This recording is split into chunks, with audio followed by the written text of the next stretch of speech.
Last session में हमने discuss की थी, we had discussed beverages. Yes, sir. So that time I gave you a brief introduction about beverages, जिसमें हमने काफ़ी सारी बेवरेज के बारे में थोड़ी सी बात की। लेकिन आज जो हम बात कर रहे हैं, we will talk about alcoholic beverage. Beverage जो है अल्कोहलिक और नॉन अल्कोहलिक होती है। तो नॉन अल्कोहलिक बेवरेज में जैसे हमने परसों बात की, चाहे सॉफ्ट ड्रिंक्स हैं, टी हैं, कॉफ़ी हैं, मिल्क है, बाकी फ्रूट जूसेस हैं। लेकिन जब हम अल्कोहलिक बेवरेजेस की बात करते हैं तो उसमें वाइन्स की बात आती है। Have you ever heard about wine? Yes, sir. तो क्या होता है वाइन?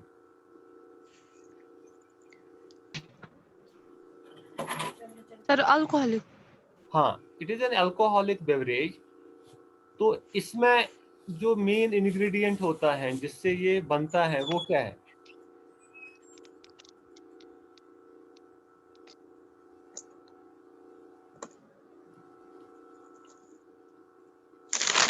सर वो खशखश जिसको बोलते हैं, ना, वाइन उससे भी आधे अल्कोहलिक ड्रिंक्स बनते हैं। वाइन जो है, सर निकोटीन। वाइन की मेन कंपोजिशन क्या है? सर उसमें निकोटीन होता है ना। जो इसकी मेन कंपोजिशन है वो आप लोग भी यूज करते हैं, आप खाते भी हैं। वो कौन सा चीज है वो?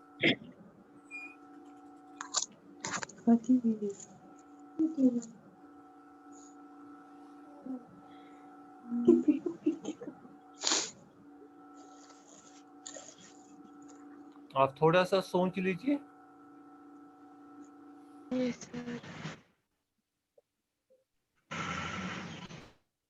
जो वाइन है, WINE है, एक फ्रूट है जो जिसको हम इसी वर्ड से आइडेंटिफाई करते हैं। मतलब उसका साइनोनियम है, यही स्पेलिंग डिफरेंट है, लेकिन वर्ड को ऐसे ही हम प्रोनाउंस करते हैं। Sir grapes. Very good. तो उसको हम कहते हैं ना, ग्रेप्स को VINEP। तो उसमें यस सर।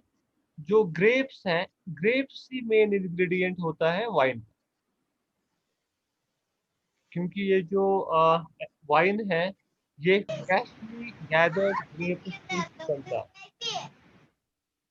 अब देखो यहाँ पर बात आती है, ग्रेप्स जो है वो एक अच्छा फ्रूट है, हेल्दी फ्रूट है, इजंट इट? Yes sir. लेकिन जब उसी ग्रेप्स को हम वाइन बनाते हैं तो ये बनता है एक अल्कोहलिक बेवरेज, इजंट इट? और अल्कोहलिक बेवरेज सही है खाने के पीने के लिए या गलत है? गलत है सर। गलत है ना? अब हम देखेंगे, अब हम उस प्रोसेस को स्टडी करेंगे जो ग्रेप्स को वाइन में बना कन्वर्ट करती है। तो क्या कहते हैं उस प्रोसेस को जिससे हम वाइन को जिससे हम ग्रेप्स को वाइन बनाते हैं? सर उसको बोलते हैं फर्मेंटेशन। हाँ, उसको फर्मेंटेशन कहते हैं। अब देखो, फर्मेंटेशन जो है, यही है वो चीज, वही वो प्रोसेस जिससे हम एक ऑर्गेनिक सब्सटेंस इसको ऐड करते हैं, जिसे हम कहते हैं यीस्ट। इसको जो फ्रेश ग्रेप्स का जूस होता है, हम क्या करते हैं, हम उसको यीस्ट पे ऐड करते हैं, और यीस्ट पे ऐड करने से वो जूस कन्वर्ट होता है किसमें? अल्कोहल। वो अल्कोहल में कन्वर्ट हो जाता है। और उसी प्रोसेस को, जो प्रोसेस इस केमिकल चेंज को इनिशिएट करती है, that process is called fermentation. That process is called fermentation. Fermentation. तो ये इस तरीके से बन जाता है वाइन, और उसी से इसमें वो मतलब वाइन में हालांकि अल्कोहलिक कंटेंट वाइन में कम होता है, मतलब इतना ज़्यादा नहीं होता है, लेकिन अल्कोहलिक कंटेंट इसमें होता है। तो इसकी भी एक बहुत ही एक तवारीख है वाइन मेकिंग की, क्योंकि जो लगभग हिस्ट्री में लगभग 2000 बीसी तक उसका जो ट्रैक करते हैं हम हिस्ट्री, जहाँ चाहे वो चाइना में हो या इजिप्ट में हो, इसका काफ़ी एक ये बनता था ये ग्रेप्स से, क्योंकि वहाँ के जो ग्रेप्स थे वो अच्छी क्वालिटी के कंसिडर किए जाते थे। और उस वक्त जो रूलर्स होते थे, बादशाह होते थे, तो वो इसको बहुत पसंद करते थे, rum को, इसको कंज्यूम करना वो पसंद करते थे। तो जैसे हम बात करेंगे जो पर्शिया पर्शिया एक कंट्री है, मतलब जिसको आज लगता है तो उस वक्त वहाँ पे एक बादशाह था, उसका नाम था किंग जमशीद। और किंग जमशीद ने इस मतलब कहा जाता है कि उसी के दौर में ये जो वाइन बनाने का जो तरीका है ये डेवलप किया गया, क्योंकि इस तरीके को कहते हैं वेटिकल्चर, VITICULTURE।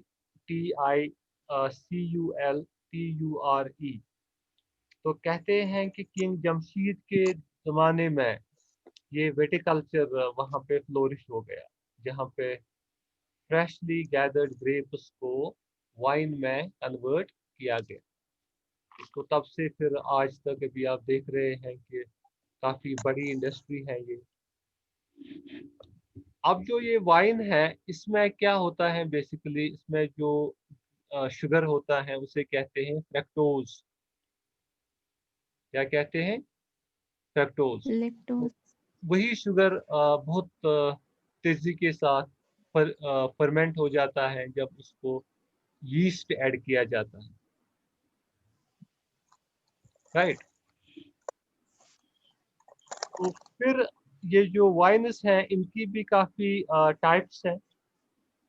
जैसे अगर हम मेनली क्लासिफाई करेंगे वाइन्स को, तो उसमें टेबल वाइन्स आती है, उसमें स्पार्कलिंग वाइन्स आते हैं, और उसमें फोर्टिफाइड वाइन्स भी आती हैं। When we broadly classify wines, there are table wines, there are sparkling wines, there are fortified wines. तो टेबल वाइन्स जो है इसमें ड्राई एंड स्वीट वाइन्स आती हैं।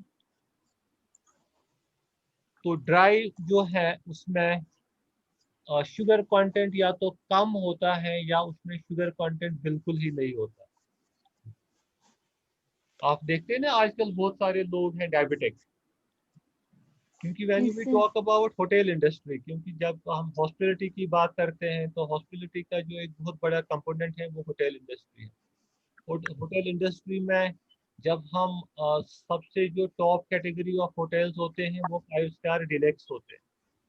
और 5 स्टार डिलेक्स कोई होटल, इनफैक्ट मुश्किल है उसको 5 स्टार डिलेक्स का स्टेटस मिलना जब तक उसमें बार नहीं हो। कोई भी 5 स्टार हो तो उसमें बार होता है। बार बार मीन जहाँ पे अल्कोहलिक बेवरेज सर्व की जाती है। तो मुझे लगता है खाली जो हमारे सऊदी अरबिया के 5 स्टार डिलक्स होटल्स हैं उसमें बार नहीं होगा। बाकी वर्ल्ड में जहाँ भी 5 स्टार होटल्स हैं डिलक्स, उसमें बार हैं। चाहे कश्मीर में भी यहाँ पे 5 स्टार होटल्स हैं, जैसे विवेंटा है, ग्रैंड पैलेस है, वहाँ पर भी बार है। तो ये जो है एक्चुअली इसीलिए जो हॉस्पिटलिटी सेक्टर में जो स्टूडेंट्स हैं, इनके सिलेबस में, जैसे आपके सिलेबस में भी ये अल्कोहलिक बेवरेज का है मेंशन, तो ये इसलिए है क्योंकि होटल्स में बार्स होते हैं, और इसलिए एक हॉस्पिटलिटी स्टूडेंट को इसकी नॉलेज होनी चाहिए। दैट इज़ वाई ये आपके सिलेबस में रखा गया है।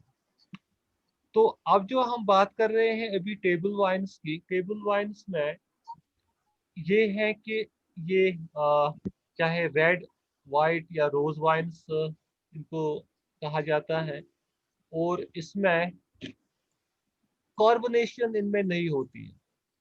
जैसे हम परसों कर रहे थे ना बात सॉफ्ट ड्रिंक्स की, जिसमें हम जो कार्बोनेटेड ड्रिंक्स होते हैं जैसे वो पेप्सी, कोक, तो इसी तरीके से अल्कोहलिक ड्रिंक्स में भी कार्बोनेशन होती है, लेकिन टेबल वाइन्स में कार्बोनेशन नहीं होती है। ये इसकी एक खसूसियत है। दूसरा चीज है कि ये जो है ये कंसिडर किए जाते हैं ड्राई। यहाँ पे जो ड्राई का मतलब है वो ये है कि इनमें शुगर कंटेंट या तो बहुत ही कम होता है या बिल्कुल ही नहीं होता है। So that is another characteristic of table wines. Got it? Yes sir. तो और ये वाइन्स जो है ये नॉर्मली मील के साथ लेते हैं, जैसे कोई सपोज लंच हो कुछ हो, तो ये वाइन्स मील के साथ लेते हैं ये table wine. That's why these are called table wine, because they are also taken with meals.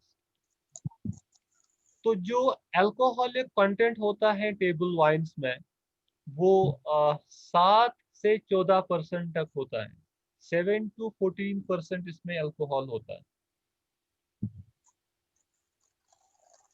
क्योंकि इसका मतलब है कि इसमें जो फर्मेंटेशन होती है वो स्टॉप की जाती है। यूं ही इसमें अल्कोहलिक कंटेंट 14% तक पहुंच जाता है तो फर्मेंटेशन स्टॉप की जाती है, या 7% से 14% तक।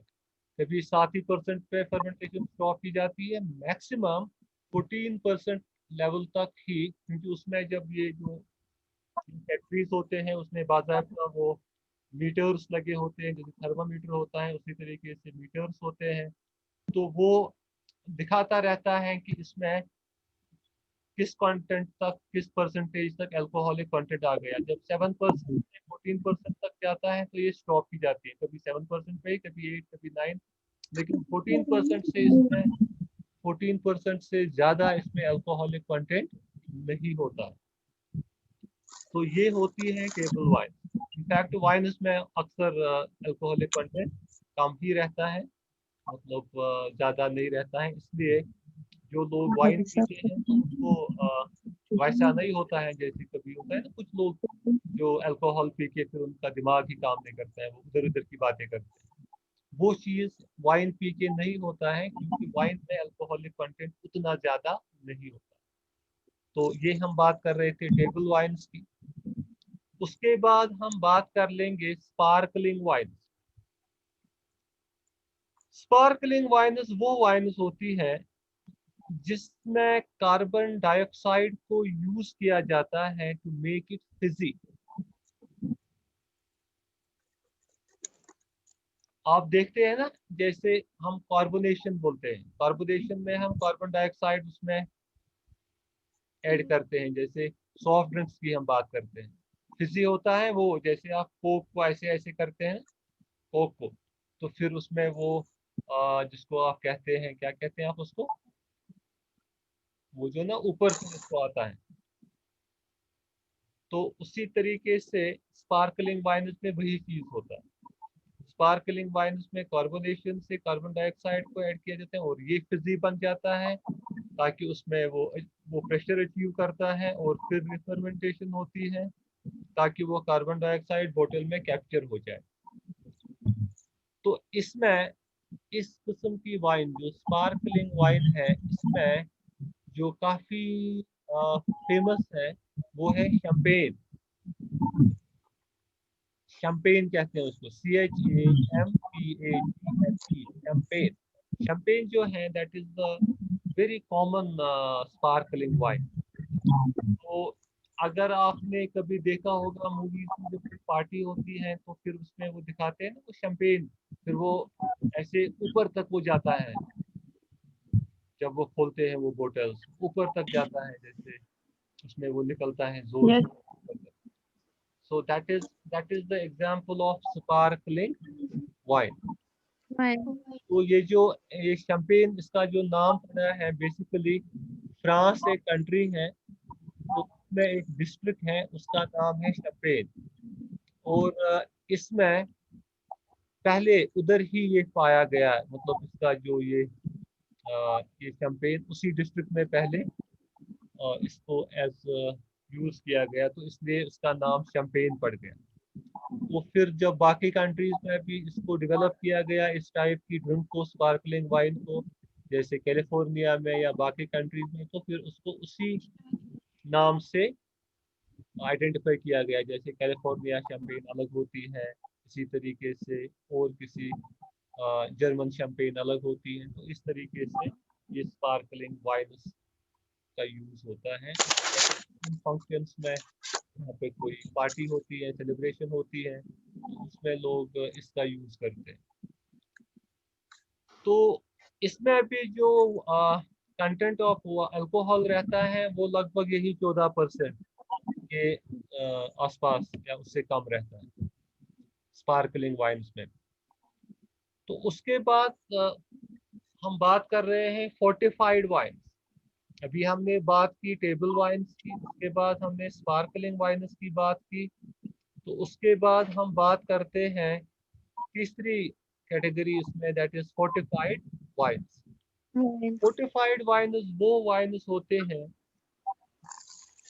जिनमें अल्कोहल को ऐड किया जाता है, मतलब और अल्कोहल जिस कंटेंट जिसमें ज्यादा होता है। टेबल वाइन्स में कितना रहता है अल्कोहलिक कंटेंट? 14%। हाँ, 7 to 14%, 14। 7 to 14%। और स्पार्कलिंग वाइन्स में 14। हाँ 14%। 14% या 14% से कम। लेकिन फोर्टिफाइड वाइन्स में अल्कोहलिक कंटेंट इंक्रीज किया जाता है 14% से 24%। कितना? 20%। और 10% इंक्रीज किया जाता है, मतलब इसको 14 से 24% तक लिया जाता है, 24%। तो जब 24% जब अल्कोहलिक कंटेंट होता है तो नेचुरली उसमें वो ज्यादा अल्कोहलिक ड्रिंक बन गई। अब जो फोर्टिफाइड वाइन पिएगा मे बी वो ये वाइन पी के थोड़ा सा उधर इधर की बातें भी बोल सकता है, जैसे ना वो शराब पी के कोई करता है। तो क्योंकि फोर्टिफाइड वाइन्स में अल्कोहलिक कंटेंट इंक्रीज की जाती है डेलिबरेटली, इसको 24% तक लिया जाता है। तो ऐसे जो वाइन्स हैं इसको मील्स के साथ नहीं लिया जाता है। जैसे हम टेबल वाइन्स की बात कर रहे थे, टेबल वाइन्स को मील्स के साथ भी लिया जा सकता है, लेकिन फोर्टिफाइड वाइन्स जो है उनको मील्स के साथ नहीं लिया जाता, बल्कि या तो मील्स से पहले या तो मील्स के बाद लिया जाता। तो इस एग्जाम्पल में अगर हम फोर्टिफाइड वाइन्स की एग्जाम्पल देंगे, इसमें ब्रांडी आती है, ब्रांडी है, या हम शेरीज आती है इसमें, या मैडीरिया आता है। तो वो चीजें जो है वो फोर्टिफाइड वाइन्स में शुमार की जाती है। तो अब हम जो बात करते हैं वाइन ग्रोविंग कंट्रीज में, जो सबसे ज्यादा मशहूर मुल्क है वो है फ्रांस। फ्रांस कंसिडर किया जाता है लीडर वाइन इंडस्ट्री में। क्यों? क्योंकि कहा जाता है वहाँ सबसे अच्छे क्वालिटी के ग्रेप्स पाए जाते हैं। कश्मीर में भी ग्रेप्स बनते हैं ना? Yes sir. लेकिन आप देखते हैं कश्मीर का जो ग्रेप्स आपने खाया है कभी, जो यहाँ का लोकल अंगूर है, यस सर। कैसा होता है? चिपचिपा सा होता है। हाँ, जो यहाँ का ग्रेप्स है कंपैरेटिवली उतनी अच्छी क्वालिटी का नहीं होता है। जैसे यहाँ के सेब बहुत अच्छे क्वालिटी के होते हैं, यहाँ का एप्पल। यहाँ संतरे भी बनते हैं कश्मीर में, आपने कभी सुना है यहाँ संतरा चढ़ता है? Yes sir. लेकिन वो कैसा होता है?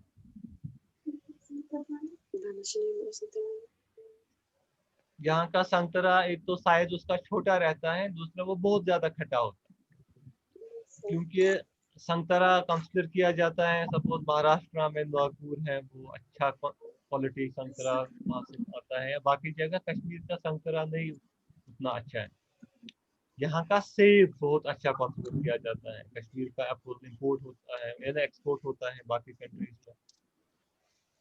तो इसी तरीके से जो फ्रांस है वहाँ के अंगूर अच्छे पाए गए हैं, क्योंकि वहाँ एक्चुअली कहा जाता है कि जो फ्रांस में एक परफेक्ट सॉइल है, मिट्टी और वेदर, जो बेस्ट क्वालिटी के ग्रेप्स कल्टीवेट करने के लिए होनी चाहिए, वो वहाँ पे है। तो उस वजह से फ्रांस की एक बैनुल अक़वामी अहमियत है वाइन के लिहाज से। हालांकि और भी बहुत सारी कंट्रीज हैं, चाहे यूनाइटेड स्टेट्स हो, ऑस्ट्रेलिया हो, अर्जेंटीना हो, न्यूजीलैंड हो, साउथ अफ्रीका हो, वहाँ पर भी ये वाइन इंडस्ट्री काफ़ी है। लेकिन फ्रांस में कहा जाता है कि वो ज़्यादा बेहतर है, क्योंकि वहाँ की जो क्वालिटी है ग्रेप्स की वो ज़्यादा अच्छी है। तो इसलिए फ्रांस कंसिडर की जाती है वो कंट्री जहाँ पे सबसे हाई क्वालिटी के वाइन पाए जाते हैं, राइट। तो ये चीज़ जो है, ये चीज़ हमने जो वाइन इंडस्ट्री में आपको पता होना चाहिए कि वाइन क्या होता है। ये एक अल्कोहलिक बेवरेज है जिसकी alcoholic content is between 7 to 14%, isn't it? And it is actually the process of fermentation through which fresh grapes are converted into wine by adding of yeast. Okay. Yes, sir. तो उसके अलावा then we discussed about various types of wines. जैसे broad classification में we discussed about table wine, we discussed about sparkling wine, we discussed fortified wine. 45. And in table wines, as I told you that they are, these are the wines where the alcoholic content ranges from 7% to 14%. And these are the wines which are very less in sugar. The sugar content is either very little or even there is no sugar. And these wines can be taken with meals also. So later we talked about the sparkling wines, which again have alcoholic content up to 14%. But at the same time, these types of wines are, we can say, are carbonated by adding this, by re-fermenting, and under pressure, the carbon dioxide is stored in the bottle so that it makes it fizzy.